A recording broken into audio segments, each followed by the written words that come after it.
ইখতিয়ারউদ্দিন বখতিয়ার খলজি 515 বছর আগে এখানে আসার সময় লক্ষণ জন পালিয়েছিলেন। এত শত বছর পরে আরেকজন ছেলের কথা পালিয়েছেন, তিনি শেখ হাসিনা।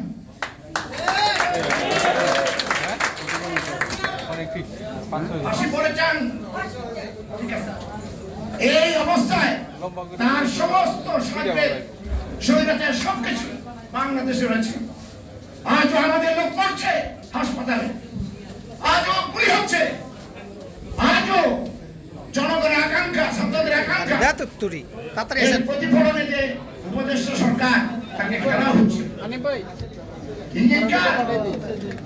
আমাদের খালেদা জিয়া, দেশনেত্রী খালেদা জিয়া মুক্ত হয়েছেন, তত্ত্বাবধায়ক থেকে ধন্যবাদ। কিন্তু বাংলাদেশে এই কাজ করার জন্য এই উপদেষ্টা পরিষদের সরকার নয়। সেজন্য দরকার আজকে চিফ গেস্ট ফখরুল ইসলাম আলমগীর সহ সকল রাজনৈতিক দলের এই হাসিনা ফ্যাসিবাদ বিরোধী রাজনৈতিক দলের একটি সত্যিকারের নির্বাচিত সরকার, এছাড়া এই জনগণ দূর করতে পারে।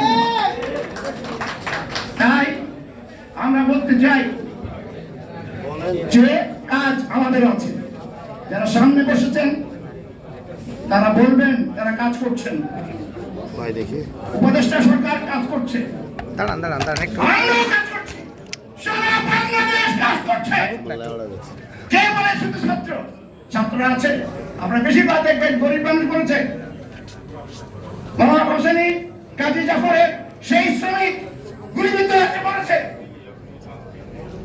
সব জায়গায়। কিন্তু ছাত্রদের পাশাপাশি ওই লোকই বলতে হবে, ওই যে গরিব রিক্সা শ্রমিক তাদের কথা বলতে হবে। তাই আজকে আমরা শঙ্কিত, আল্লাহ এই বিরাট অর্জন কেন নষ্ট